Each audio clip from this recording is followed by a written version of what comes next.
Different. विधानसभा के जो चुनाव होंगे वो जरा अलग होंगे। In any event, we will talk about that later. At the moment, with us, we have our very dear old friend, one of the best spokesmen that we've ever seen from the Congress, Nizamuddin Rain Sahab. Nizamuddin Rahim Sahab, नमस्कार। नमस्कार sir, नमस्कार sir, कैसे हैं? एकदम बढ़िया sir. Sir, Rahul Gandhi ji की जो बहुत पॉपुलैरिटी बढ़ रही है पूरे देश में, जहां जा रहे हैं, जो भी बात कर रहे हैं, लोग उनको बहुत सपोर्ट कर रहे हैं, उससे मुझे लगता है एक तरह बीजेपी बहुत ज्यादा घबरा गई है। बार बार बोल रहे हैं तो तीसरी बार फेल हुए हैं, 100 सीटें भी नहीं ला पाए, वगैरह वगैरह वगैरह। क्या कहेंगे सर इसके बारे में आप?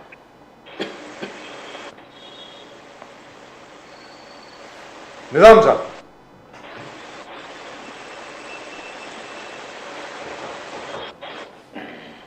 निजाम साहब, आपको आवाज आ रही है? आ रही है, लेकिन एक ही मिनट सर, ये लिंक बंद हो रहा है।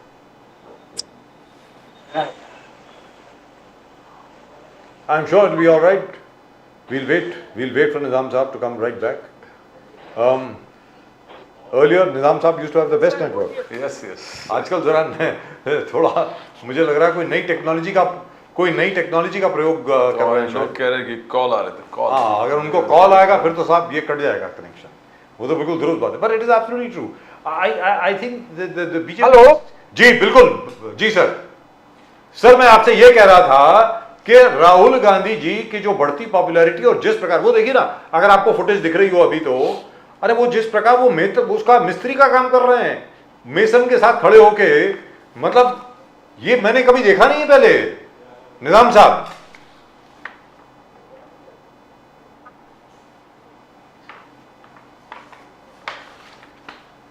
I don't think he can hear us. निजाम साहब, आपको आवाज आ रही?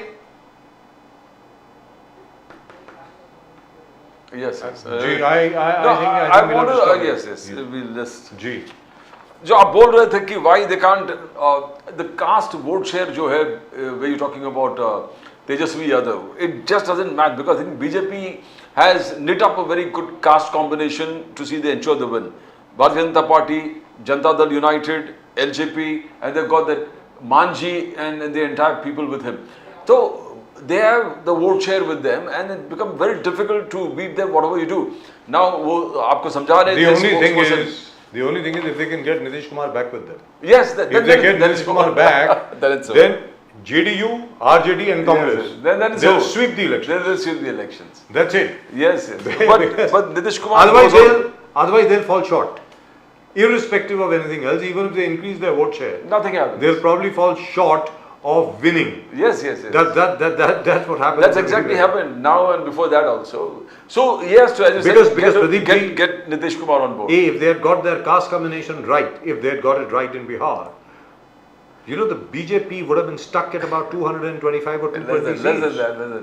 It would have been terrible. The India Alliance would have formed the government actually. Actually, would have Yeah, formed the they could have. They would have had a very good opportunity. if they were sweeping the way they swept Uttar Pradesh. UP, अगर बिहार में India alliance की 20 plus आ जाती, मतलब BJP की 20 और कम हो जाती यहाँ पे, तो जरा मुश्किल हो जाती, मुझे ऐसा लग रहा है। तो Exactly. So the 3 C's that he was talking about when Nitish Kumar talks about communalism, crime, corruption. So corruption fail हो गया, crime is as Is rampant right now. Rampant. Like घर में घुस के उड़ा रहे हैं लोगों को. जी. So crime is like that, and communalism, he's with So the far. same people that he's talking about that I should not be with them. That's I will right. fight communalism till the last. And then If you remember, he had refused to share the stage with Mr. Modi. Yes, At one time, Bilkul. and he had protested at the fact that Mr. Modi had issued, when Mr. Modi was the Gujarat CM, he had issued an advertisement which had appeared in Bihar papers, which showed him along with Mr. Nitish Kumar. Nitish Kumar had protested, if I remember correctly. Exactly. And today is compromised all the 3 C's. And he's touching Mr. Modi's feet. Yes, 3 C's total compromise हो गई. He's the CM. लेकिन प्रदीप जी, आप ये देखें कि माशाल्लाह वो जो बोल रहे हैं ना, मैंने अभी चेक किया, आपने बताया मुझे कि तेजस्वी यादव साहब ने ट्वीट किया है कि 20 ब्रिज गिरे। 20 ब्रिज गिरे, सर असल में 20 गिरे हैं। Yes, अगर आप yes. देखें तो बिल्कुल हम सोच रहे थे कि 13 गिरे, 13 नहीं गिरे, 20 गिरे हैं सर। और जो नॉर्मल जो एक पाथवे होती है रिवर के ऊपर, that you make, you know, some sort of crossing, over a small stream और समथिंग, Yes, जिसको small, पुलिया पुलिया कहा छोटे-छोटे, जाता है। yes, yes. वो तो अनगिनत है, उनकी तो गिनती नहीं है। और ये ब्रिज जो हैं, जिसमें से चलिए कुछ ब्रिज जो हैं वो जरा पुराने हैं, 20 साल पुराने हैं, 30 साल पुराने हैं सर, बाकी तो बिल्कुल नए हैं, ब्रांड न्यू। और 4 तो ऐसे, 3 तो ऐसे हैं जिनका उद्घाटन नहीं हुआ अभी, वो सब बह गए। मतलब यहाँ पे तो लगता है कि वो गाना था ना, दिल के अरमा आंसुओं में बह गए, मतलब यहाँ तो सारे पुल जो हैं वो बारिश के पानी में बह गए। बिल्कुल बिल्कुल। ये क्या है, मतलब अजीब व गरीब मसला है ये तो। मतलब So if Nitish Kumar can't do it, then what's going to happen to you? Because Bihar, because आज तक जो आप कह रहे हैं कि सुशासन बाबू जी, he is a person people had faith, ये administration is safe under him. Now if he can't contain it, then who can? And what's going to happen? let's go back to निजाम साहब। निजाम साहब, बोलिए सर। अब उम्मीद करते हैं कि आप डिस्टर्बेंस नहीं होगी, उम्मीद करते हैं। Yes sir. तो निजाम साहब ये बताएं कि राहुल गांधी साहब जिस प्रकार लोगों से मिल रहे हैं, और अभी देखिए साहब मिस्त्री का काम कर रहे हैं वहां पे खड़े होकर मिस्त्री के साथ, उसके पहले वो मोटर मैकेनिक का काम कर रहे थे, उसके पहले वो खेत में चले गए बुआई कर रहे थे। इस इतनी बढ़ती हुई पॉपुलैरिटी से मुझे ऐसा लग रहा है बीजेपी जरा घबरा गई है। आप क्या कहेंगे सर इसके बारे में, प्लीज। ये सर घबराने का जो विषय है, क्योंकि बीजेपी ने जमीनी स्तर पर कोई काम नहीं किया है पिछले 10 वर्षों में। या तो कम्युनिटी को कम्युनिटी वाइज लड़ाया है, या फिर जो है वो उन्होंने चीजों को उल्टा किया। वो छोटे लोगों के बीच गए, जरूरतमंद लोगों के बीच गए, और उसका बेनिफिट ये हुआ कि राहुल गांधी की पॉपुलैरिटी बढ़ी और लोगों का विश्वास बढ़ा। सबसे बड़ी बात यह है कि राहुल गांधी के ऊपर जो आम जनता है उसका विश्वास इस कदर बढ़ गया कि आज राहुल गांधी अगर कोई भी काम करते हैं तो लाखों करोड़ों की तादाद में लोग उनको फॉलो करते हैं और उनके पीछे चलते हैं। जबकि बीजेपी जो है हमेशा इस चीज से दूर रहकर सिर्फ उन चीजों पर फोकस करती है कि कहां से हिंदुत्व की बात आएगी, कहां से लोगों के अंदर डिस्ट्रॉय पैदा होगा, कहां से कम्युनिटीज में झगड़े होंगे। इसके लिए उनकी पॉपुलैरिटी गिर रही है। और राहुल गांधी की पॉपुलैरिटी आम लोगों में, क्योंकि जो वोटर है सर वो आम आदमी है, तो आम आदमी के मुद्दे से राहुल गांधी जुड़ते हैं, और आम आदमी के मुद्दे पर जुड़ने से पहले उस पर वो खुद कार्य करते हैं। आपने किसानों का मुद्दा देखा, आपने कुलियों का मुद्दा देखा, आपने मोटर मैकेनिक का मुद्दा देखा, अभी आपने गरीब राजगीरों का मुद्दा देखा कि कैसे लोगों की बात को समझते हैं और उसके अंदर उतर कर वो खुद अपने अंदर वो चीजें पैदा करते हैं, फिर वो आकर उस पर बात करते हैं। इसलिए लोगों का विश्वास बढ़ा है और राहुल गांधी की पॉपुलैरिटी बढ़ी है। निजामुद्दीन जी, मोदी जी आए थे मुंबई में, 29,400 करोड़ के प्रोजेक्ट्स उन्होंने क्लियर किए। आज उसमें टनल वर्क थे, गति शक्ति हो गए, पोर्ट्स हो गए, रेलवेज हो गए, एक्सटेंशन। आज मुख्यमंत्री शिंदे जी ने अनाउंस कर दिया कि हम स्टाइपेंड देंगे बच्चों को 12वीं ग्रेजुएट और डिप्लोमा 6,000, 8,000, 10,000, यानी एक लहर है। और उससे पहले लाड़की बहन स्कीम। तो इतने डेवलपमेंट काम एक तरफ से और लोगों के जन कल्याण स्कीम्स एक तरफ से, तो कैसे करोगे? पवार साहब ने बोलने के लिए बोल दिया एमवीए 225 सीट लेके आएंगे, मगर क्या ये सब स्कीम्स के बाद आपको कुछ लग रहा है कि कुछ होगा आपका? देखिए ये सरकार 5 साल चली ना, ये सरकार 5 साल चली और जब कोई डेवलपमेंट उनका सक्सेस नहीं हुआ और जनता ने उनके डेवलपमेंट पर काम नहीं दिया, तो अब वोट खरीदने की तैयारी है। ये वोट खरीदने के एक प्रोसेस है कि हम आपको पैसा देंगे, अब हमें वोट दे देना। अगर उन्होंने 5 वर्ष में डेवलपमेंट किया जैसा कि प्रधानमंत्री दावा कर रहे थे, मुख्यमंत्री दावा कर रहे थे, तो उसका रिजल्ट उनको क्यों नहीं मिला? अगर उनको रिजल्ट नहीं मिला तो पैसा दे के वोट खरीद कर भी रिजल्ट नहीं मिलेगा। उदाहरण आपको देता हूं कि प्रधानमंत्री योजना से बने घर पे जहां जिस बूथ पर 523 वोट थे, 523 में से 0 वोट मिला है बीजेपी को, वहां सबको घर देने के बावजूद। तो पैसा देकर कोई स्कीम नहीं आती। दूसरी चीज ये है कि डेवलपमेंट की जो लोग बात कर रहे हैं, आपको कोविड से लेके उसके बाद का समय याद होगा, 20 लाख करोड़, 30 लाख करोड़, 50 लाख करोड़ ऐसे देने की बात होती थी। अब 3 महीने चुनाव रह गए हैं, तो जनता भी समझती है कि ये चुनावी दावे हैं, चुनावी वादे हैं, और कभी भी बीजेपी ने चुनावी वादे पूरा नहीं किए हैं। मुंबई शहर की हालत ऐसी है कि आप अगर सबब में इधर इन दिनों अगर आपको जाने का सौभाग्य प्राप्त हो तो ईश्वर से प्रार्थना करके आप बाइक पर और गाड़ी में बैठिए, क्योंकि आप सही सलामत घर पहुंच गए और आपको नुकसान नहीं पहुंचा तो आपके ऊपर ईश्वर की कृपा है। नहीं तो पूरी मुंबई एक तरह से डिस्ट्रॉय है। कोई ऐसा रोड नहीं बचा है कि जहां पर खड्डे नहीं हो, जहां पर पूरी तरह से व्यवस्था बिगड़ नहीं गई हो। तो ये दावे करना, योजना लाना, लाडली बहना, लाडली भैया, ये सब जो है अब बीजेपी और उनके एलआई को नहीं बचाएगी। उनको सत्ता से जाना है। 3 महीने का वक्त है, 3 महीने में जो चाहे कर ले, 3 महीने के बाद ये सत्ता बदलेगी। निजाम साहब, मध्य प्रदेश में वो क्या है, वो दीदी स्कीम जो थी, यस, जिसकी वजह से लाडली दीदी ऐसी कोई स्कीम थी जिसकी वजह से मध्य प्रदेश में भारतीय जनता पार्टी को बहुत सफलता मिली। उम्मीद यह की जा रही है कि वही सफलता शायद महाराष्ट्र में भी मिलेगी।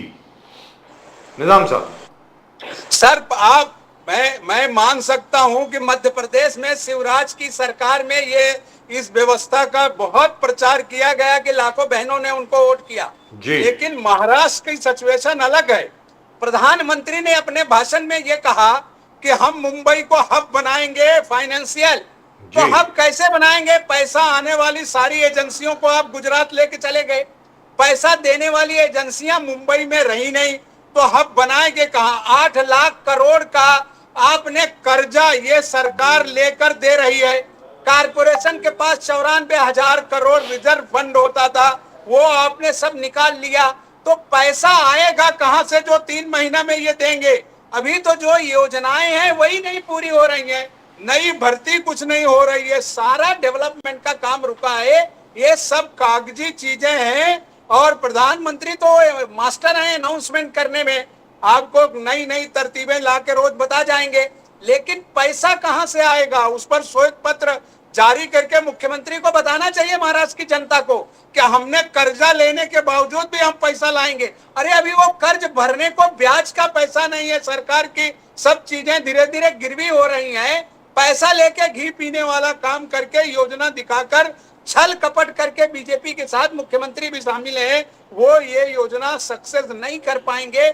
आप देखिएगा महाराष्ट्र की बहनों के साथ धोखा होगा। रोजगार काम कांग्रेस व्यवस्थित तरह से करती है। उसने तेलंगाना में वादा किया किसानों को कर्ज माफ करने का, तुरंत माफ कर दिया उन्होंने। आपको याद होगा पुरानी कांग्रेस की सरकारों में 70,000 करोड़ का पैसा किसानों का माफ करना था, कर दिया।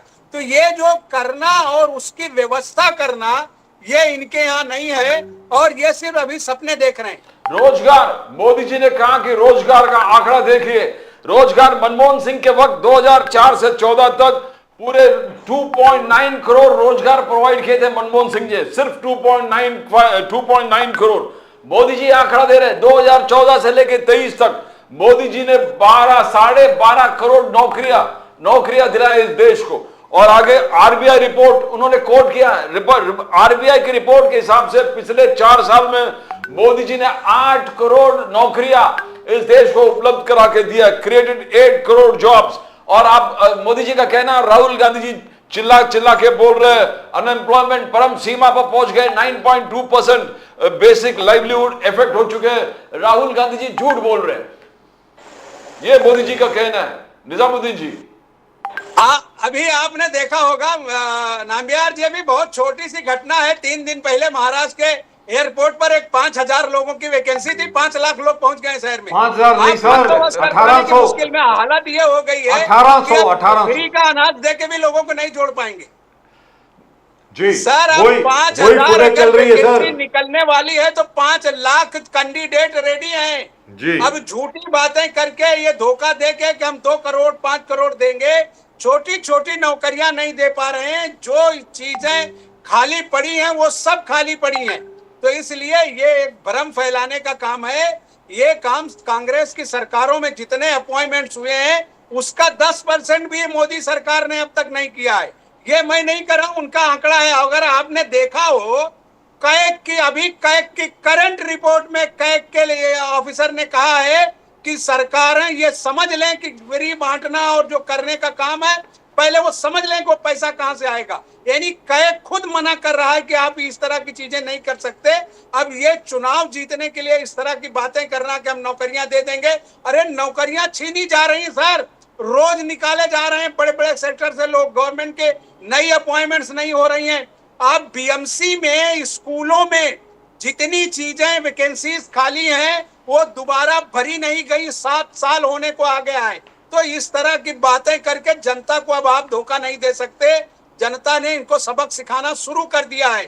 अभी बाय इलेक्शन में इनको धूल चटा दिया, अभी दूसरे बाय इलेक्शन आ रहे हैं उसमें बुरी तरह हारेंगे, उसके बाद जनरल चुनाव आएगा महाराष्ट्र का, तो अब आप धोखा नहीं दे सकते। इस तरह का बेवकूफ लेकिन बनाने का निजाम काम बीजेपी को साहब, बंद करना चाहिए। निजाम साहब, जब प्रधानमंत्री जी खुद बोलते हैं कि मैंने 12.5 करोड़ नौकरियां दी और रिजर्व सर, वो बैंक तो ऑफ हर इंडिया, साल 2 करोड़ दे रहे थे। सर पूरी बात सुन लीजिए। रिजर्व बैंक ऑफ इंडिया कहता है कि मैंने 8.2 करोड़ नौकरियां मिली लोगों को। वो नौकरियां आपको दिखी? कहां मिली? वो मुझे तो नहीं दिखी। मैं सर, अगर शायद मुझे नहीं दिखी दिखती होती, होंगी, आपसे पूछ रहा अगर हूं। दिखी होती तो 500 की वैकेंसी में 50,000 लोग क्यों आते? अगर नौकरियां दिख रही होती या दिए होते तो अगर 5,000 की वैकेंसी है तो 50,000 लोग रोड पर खड़े हैं फॉर्म लेकर। और आप देखिए कि प्यून की नौकरी के लिए पीएचडी किया हुआ आदमी, डॉक्टरेट कर किया हुआ, पीएचडी किया हुआ वो आदमी नौकरी के लिए आ रहा है, प्यून की नौकरी के लिए, अगर कहीं खाली मिल जाए तो। इतनी बुरा हाल देश का आजादी के बाद से पहली बार हुआ, क्योंकि इनके पास कोई प्लानिंग नहीं है। पैसा बांट देने से प्लानिंग नहीं आती सर, पैसा जनरेट करने से प्लानिंग आएगी। पैसा जनरेट करने का पावर इनके यहाँ किसी को नहीं है।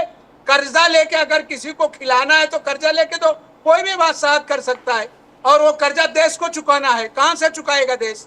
8 लाख करोड़ रुपया महाराष्ट्र के ऊपर कर्जा है, अभी इन्होंने बताया सरकार ने खुद।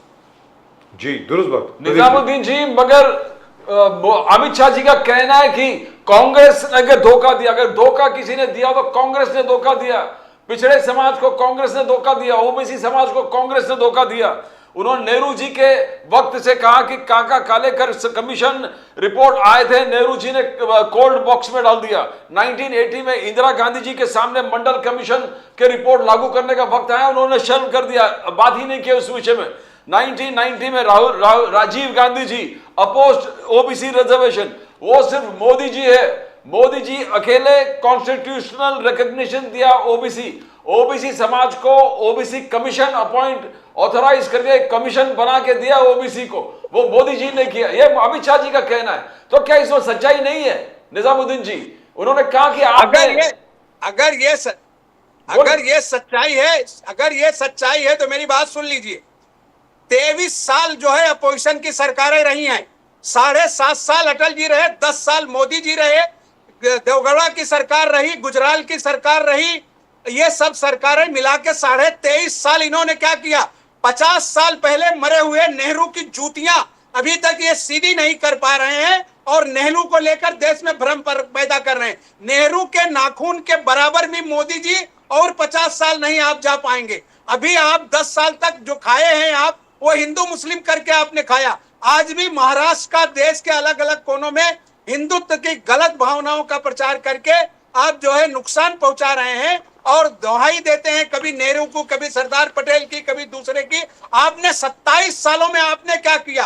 15 साल, 17.5 साल बीजेपी की सरकार रही है, 17.5 साल में बीजेपी ने क्यों नहीं इन तमाम चीजों के लिए किया? उसके अलावा दूसरी सरकारें रही हैं, उन सरकारों की जवाबदारी ठहराइए ना। आप सबका जोड़कर कांग्रेस के ऊपर डालने का और खुद घूमने का, क्योंकि आपने तो कुछ किया नहीं, तो लोगों को बेवकूफ बनाने का। लेकिन अब लोग की जनता समझ गई है, अब वो सवाल पूछती है। अब बीजेपी के अंदर सवाल पूछने लगे हैं। पिछले 5 साल पहले किसी की हिम्मत नहीं थी पार्टी में कि वो मोदी के खिलाफ बात करे। आज मोदी से उनका खासदार, उनका आमदार चर्चा करता है, बात करता है, आंख में आंख डाल के बात कर रहा है कि आप गलत पॉलिसी ले आ रहे हो। तो ये अब उनको सोचने की जरूरत है। देश की जनता को अब आप दिग्भ्रमित नहीं कर सकते। मोदी जी का संकल्प है, मोदी जी का संकल्प, मोदी 3.0, मोदी 3.0 में मोदी जी बोले कि 3 गुना ताकत से मैं काम करूंगा। थर्ड बिगेस्ट इकोनॉमी संकल्प है इस टर्म में, मैं पहुंचा के आऊं, देश को पहुंचाऊंगा। थर्ड बिगेस्ट इकोनॉमी, 3 करोड़ नए घर बना के दूंगा, 3 करोड़ गरीबों को नए घर बना के दूंगा, 3 करोड़ लखपति दीदी में इस देश को समर्पित है। मोदी जी संकल्प लेके समर्पित है। तो क्या राहुल गांधी जी बार बार ये कह रहे हैं, सिर्फ बातें हो रहे हैं। मोदी जी कह रहे हैं कि मैं करके दिखाऊंगा, और करके दिखाया हूं। निजामुद्दीन जी, देश की आबादी 140 करोड़ है। देश की आबादी 140 करोड़ है सर। 3 करोड़ लखपति बहना और 3 करोड़ घर मिला के 6 करोड़ होंगे। बाकी के लोगों को कहां समंदर में ले जाएंगे मोदी जी डालने? अरे देश के लिए पॉलिसी ले आइए, 140 करोड़ लोगों की जनता के लिए ले आइए। देश का उद्योगपति देश छोड़ के भाग रहा है, गरीब खुदकशी कर रहा है, आत्महत्या कर रहा है, बलात्कार हो रहे हैं, आपके मंत्री उसमें शामिल हैं, विधायक शामिल हैं। ये जो कुछ हो रहा है इस पे पहले कंट्रोल करके भारत को एक स्वच्छ भारत बनाइए। आप ये सब बनाना बंद करिए। ये जनता आपको देख चुकी है कि आपने 2 करोड़ नौकरियां कैसे दिया, 15 लाख लोगों के खाते में कैसे पहुंचाया, कैसे लोगों को जो है सरकारी धन, ये सब झूठ बोलने की चीज है। सारे आंकड़े देश के सामने है। लोकसभा में 400 सीटें ला रहे थे, जनता ने उठा के पटक दिया उनको समंदर में ले जाके। उसके बाद बैंकों ने इनकी हालत पहले से बता दिया, रिजर्व बैंक ऑफ इंडिया से निकल गया। तो ये खाली बहाने करना, हम भी अनाउंस कर सकते हैं कि 10 करोड़ लोगों को हम फ्री में घर दे के आ जाएंगे। अरे व्यवस्था तो पहले दिखाइए। आप श्वेत पत्र जारी करिए कि कहां से बनेगा। और अब तक जो बने हैं, अभी 2 करोड़ टॉयलेट बना रहे थे, उनका भविष्य कहां गया? लोगों को फ्री सिलेंडर दे रहे थे, अब वो सिलेंडर बंद हो गए घरों में। उसके ऊपर अब लकड़ी का चूल्हा बना के सिलेंडर के ऊपर बैठ के महिला खाना बनाती है। आपको तमाम तस्वीरें देखने को मिल जाएंगी। इस तरह का झूठा आदमी, चाहे वो मोदी जी हो, संविधान का चाहे हत्या आपने किया। और भी झूठों का इनके एक और नया सरगना आ गया है, अमित मालवीय। अब वो झूठी चीजें पुरानी 150 साल 200 साल पहले, 100 साल पहले नेहरू ने क्या किया, इंदिरा जी ने क्या किया, 100 साल की इतिहास निकाल के लाओ और अपनी नाकामियों को छुपाने के लिए अब जनता के सामने आ जाओ। संविधान की हत्या आपने किया निजामुद्दीन जी, आपने संविधान की हत्या किया। और आप राहुल गांधी जी संविधान का किताब लेके घूम रहे हैं। जितने लॉयल कांग्रेसमैन, सबके हाथ में संविधान का किताब है। मगर अमित शाह जी का कहना कि संविधान का हत्या आपने किया था। संविधान हत्या दिवस मनाएंगे 25 जून को, हर साल 25 जून को संविधान हत्या दिवस मनाएंगे। इंदिरा जी ने 1,40,000 लोगों को जेल में डाला, पूरा देश को जेल बना दिया था इंदिरा जी ने। 1 करोड़ से ज्यादा लोगों को जो कहते हैं नसबंदी कराया, नसबंदी। तो ये सब ऐतिहासिक है, इतिहास का एक हिस्सा है। उसको मनाएंगे 25 जून को। क्या आपत्ति है? उस सारी घटनाओं के बाद भी 23 साल इनकी सरकार रही है नामबियार जी। उन सब घटनाओं के बाद भी 23 साल इनकी सरकार रही है। 23 साल में क्या उखाड़ा इन्होंने? 23 साल में क्या किया महाराष्ट्र और देश की जनता के लिए? अगर 23 साल पहले इंदिरा गांधी ने यह किया था और नेहरू जी ने 50 साल पहले किया था, तो 23 साल जब ये फुल फ्लेज गवर्नमेंट में है तब इन्होंने क्या किया? आज जनता सब देख रही है। अब ये कुछ नहीं है इनके पास सिवाय झूठ के, इसलिए अब ये बहाना नहीं कर सकते। अब जनता इनके आंख में आंख डाल करके बात कर रही है और हर जगह इनको पटक रही है। राज्यसभा से इनका बहुमत उड़ गया। कोई भी लॉ कानून पास करने के लिए अब राज्यसभा में डायरेक्ट सिग्नेचर नहीं होगा। ये पहली कड़ी है। अगली कड़ी में राज्यों की सरकारें जा रही हैं। वो सरकारें गिरने के बाद अस्थायी तौर से राज्यसभा से ये पैदल हो जाएंगे। इसलिए अब उनको डर है। अब इस तरह के भ्रम पैदा करिए कि लोगों को लगे कि बस अब बीजेपी है तो देश बचेगा। अब लोगों का ये कहना है कि देश बचाओ, संविधान बचाओ। जिस संविधान की बात ये हत्या की कर रहे हैं कांग्रेस है, राहुल गांधी ही है जिसने इनको सबक सिखा दिया और इनके आंकड़े को नीचे ला दिया और इनके संविधान, इस देश के सबसे संपन्न संविधान जो आज पूरे देश में लागू है, उसको बचाने का अगर किसी ने काम किया तो वो काम राहुल गांधी और उनके साथियों ने किया। जी, और जो अमित मालविया जी का, जयराम रमेश जी, आपने अभी अमित मालविया जी का जिक्र किया कि उन्होंने कहा कि अगर राजीव गांधी जी का असैसिनेशन हुआ या इंदिरा गांधी जी का असैसिनेशन हो गया, वो उनके पॉलिटिकल डिसीजन की वजह से हो गया। उन्होंने कहा कि वो खुद रिस्पॉन्सिबल है अपने जो भी कुछ हुआ है, जो ऐतिहासिक जो असैसिनेशन हुआ। तो जयराम रमेश जी ने कहा कि उनका इस्तीफा। तो कहां तक ये मैटर लेके कांग्रेस किस प्रकार से विरोध कर रहे है इस चीज का? देखिए, कांग्रेस जो है जरूरत पड़ने पर पूरे देश में उतरेगी, जमीन पर उतरेगी, रोड पर उतरेगी और इनको सबक सिखा देगी। अभी तो सिर्फ जो है जयराम रमेश जी ने सिर्फ नड्डा जी को चिट्ठी लिखी है कि झूठ की दुकान बंद कर दीजिए, क्योंकि देश नफरत से नहीं चलेगा, देश मोहब्बत से चलेगा। और मोहब्बत की दुकान जो है वो सिवाय राहुल गांधी के कोई चला नहीं सकता। जयराम रमेश ने इनको जो सबक दिया है उन्हें सीखने की जरूरत है। झूठ के पुलिंदे से बहुत दिनों तक कोई चीज टिकती नहीं है। इस देश की व्यवस्था को उन्हें देखना चाहिए और इस तरह की गलत चीजें फैलाकर देश को गुमराह करने से उनको बचना चाहिए। अब उनके लोग डिबेट में खुद पिट रहे हैं, उनके प्रवक्ता जवाब नहीं दे पा रहे हैं डिबेट में।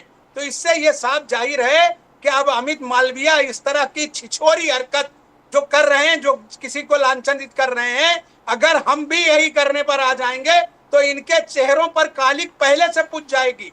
हम वो नहीं चाहते कि राजनीति में किसी के व्यक्तिगत आचरण पर चर्चा हो, इसलिए राजनीतिक मुद्दों पर राजनीतिक चर्चा होनी चाहिए। तो चलते चलते सर ये भी बता दें कि आज की तारीख में महाराष्ट्र में जिस प्रकार कोशिश की गई हिंदू मुस्लिम तनाव पैदा करने की, विशालगढ़ की मस्जिद के ऊपर जो एक हमला हुआ, वो क्या है? कुछ समझ में नहीं आया मुझे। महाराष्ट्र में तो ऐसी चीजें नहीं होती सर। देखिए, महाराष्ट्र में अभी इलेक्शन हुआ जी, अभी इलेक्शन हुआ है। उन्होंने अपनी पोजीशन देख लिया कि सर्वे ने उनका बहुमत हटा दिया है राज्य वाला। लोकसभा की जितनी सीटें आई हैं और जहां जहां हमारी बढ़त है वो सारे आंकड़े ओपन हैं, कोई छिपी हुई नहीं है। अब उनको इस बात से लगने लगा है कि महाराष्ट्र में भी हम बुरी तरह हारेंगे और ये सर्वे हमारा नहीं है। आज 2 दिन पहले इनका जो इंटरनल सर्वे आता है उसने राज्य इनको हरियाणा में और महाराष्ट्र में इंटरनल सर्वे में ये बता दिया कि आपकी जमीन खिसक गई, आप हार रहे हैं। अब इन्होंने अपना एक आंकड़ा शुरू किया है कि हिंदू मुस्लिम फसाद कराएं। जिस तरह से इन्होंने वहां किया है कोल्हापुर में, कल हम राज्य के डीजीपी को मिले थे। कल हम राज्य के डीजीपी रश्मि शुक्ला जी को अपने डेलीगेशन के साथ मिले, जिसमें हमारे तमाम सीनियर नेता थे। भालचंद मुंगेकर जी, नसीम खान जी के नेतृत्व में हम गए थे। राज्य के डीजीपी ने बहुत सारी चीजें कल क्लियर की हैं। तो ये दंगा फैलाकर, लोगों को बेइज्जत करके, मार करके, किसी के धर्म स्थल को तोड़ करके अगर आप सत्ता में आना चाहते हैं तो महाराष्ट्र में तो कम से कम ये नहीं होगा। आप जितना ये सताएंगे उतना ज्यादा दूसरे समाज के लोग इनके विरुद्ध जाने वाले हैं, ये समझ लें। क्योंकि जिस तरह से हिंदू आचार्यों ने, जिस तरह से धर्माचार्यों ने इनके बारे में, इनकी सच्चाई के बारे में पिछले दिनों से खोल कर रखा है, वो इनके लिए अशुभ है और इनकी विदाई तय है। बट आपको क्या कमी लग रहा है कि प्रशासन पूरे ताकत वहां पर नहीं लगा है? हमने देखा कि एकनाथ शिंदे जी खुद सवेरे सवेरे 4-5 बजे उस स्थल पे पहुंचे जहां पर यह खतरा हुआ था। खुद उन्होंने प्रशासन से बात किया, खुद एफआईआर किया। एफआईआर में संभाजी जो मेन संभाजी राजे पर भी एफआईआर रजिस्टर हो गए। प्रशासन हरकत में आया है, एफआईआर लॉन्च हुआ है, केस चालू है, प्रशासन एक्शन में है। फिर भी आपको क्या कमी लग रहा है? खुद चीफ मिनिस्टर शिंदे जी वहां पर गए। उन अधिकारियों पे तत्काल कार्रवाई होनी चाहिए थी जिनकी मदद से वहां हुआ। वहां के एसपी को सस्पेंड करना चाहिए था। वहां दूसरे लोगों पर उन्होंने एफआईआर लिया, लेकिन कैसे बेगुनाह लोगों को एफआईआर करके आपने अंदर डाल दिया। जिस तरह की वो घटना है, आप अगर देखेंगे उसके फुटेज, तो आदमी 100 फुट के ऊपर चढ़ के गुंबद पे हथौड़े बरसा रहा है। ये एक बार की कोई आता है? ये प्री प्लान था। सरकार निकम्मी है, सरकार पूरी तरह से फेल है। सरकार को जवाबदारी लेना चाहिए, गृह मंत्री को इस्तीफा देना चाहिए और वहां के एसपी को तत्काल बर्खास्त करना चाहिए। और वहां जितने समाज के लोग हैं, चाहे वो हिंदू भाई हो चाहे मुस्लिम भाई हो, सबको बैठा के व्यवस्था करनी चाहिए। इस वर्ग वरकरी समाज का इतना बड़ा जुलूस जा रहा है, धार्मिक त्योहार है शहर में, तमाम सारे चीजें, सारे प्रोसेस हो रहे हैं। आप इस तरह की हरकतें कराकर इसमें इनकी सरकार और प्रशासन मिला हुआ है। कल हमने वही मांग किया कि प्रशासन के ऊपर कार्रवाई हो और उनको जो है तुरंत जेल भेजा जाए, तत्काल जेल भेजिए। किसी भी धर्म स्थल पर इस तरह का अटैक हिंदुस्तान के और सूबों में देखने को नहीं मिलेगा जो घटना मुख्यमंत्री के दौर में हो रही है। Right, that's just about it. Thank you so much sir. Nizam Sahab, बहुत बहुत शुक्रिया आपका हमसे बात करने के Thank you, लिए sir. और हमारे चैनल पर आने के लिए और भी ज़्यादा आपको धन्यवाद। नमस्कार सर, थैंक यू, जय हिंद।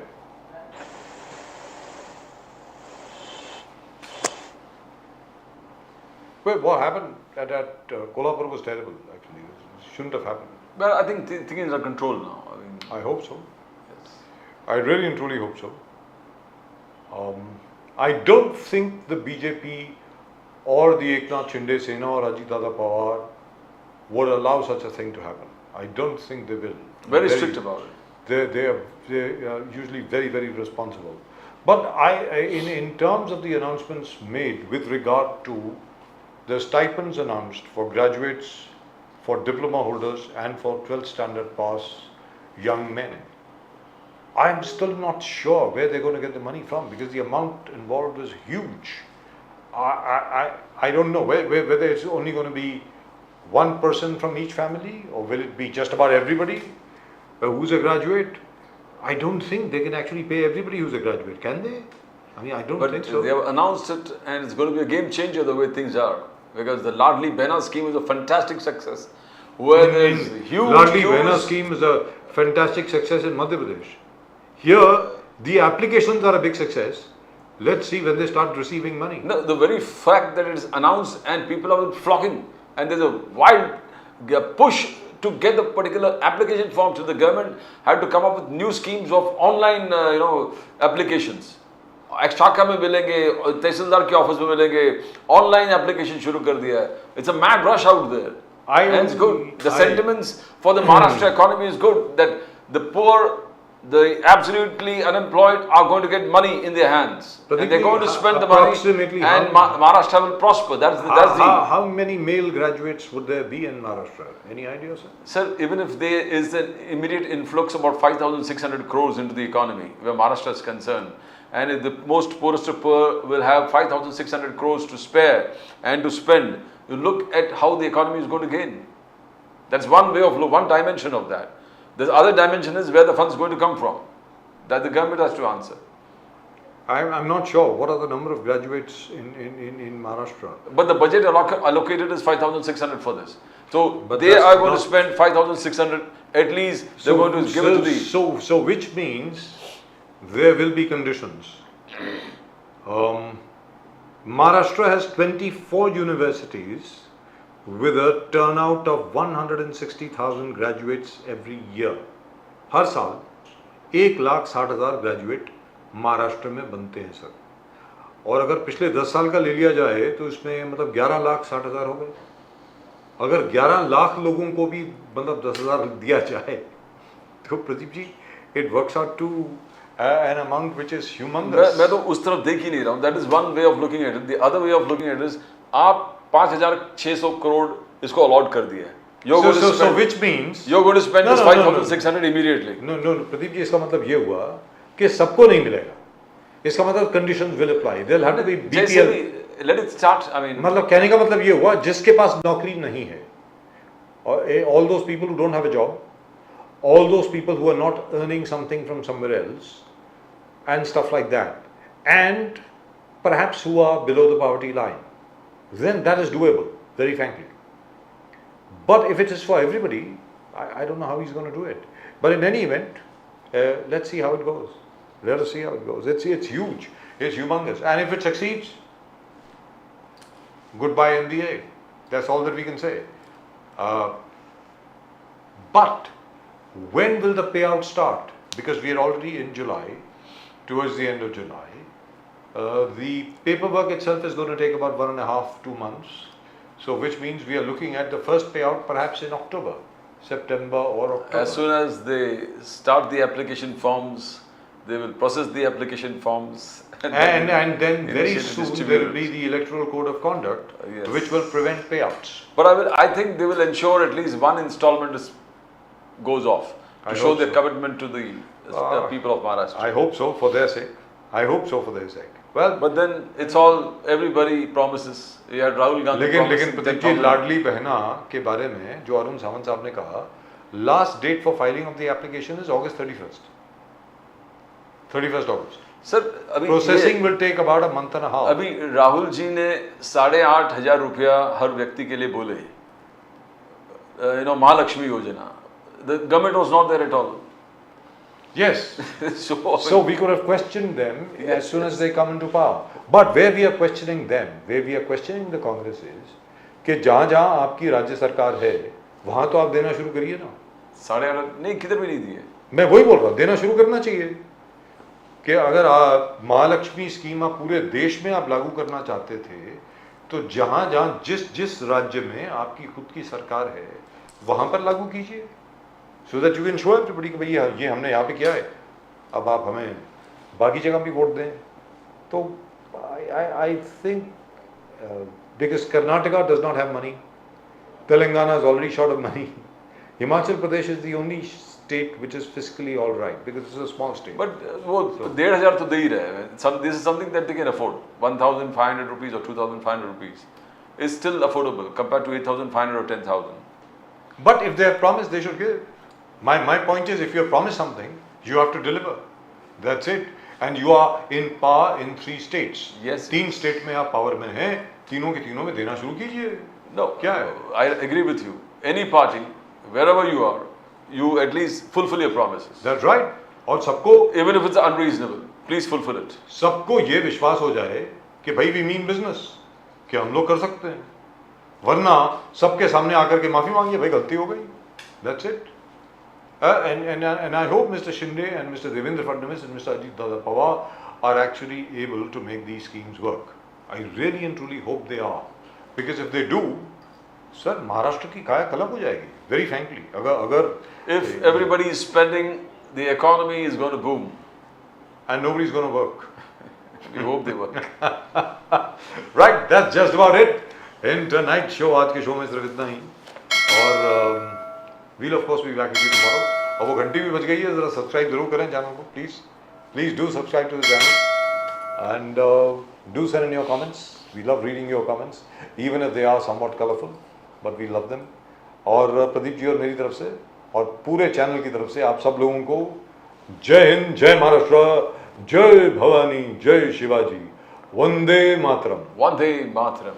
जय सिया राम, हर हर महादेव. Har Har Mahadev.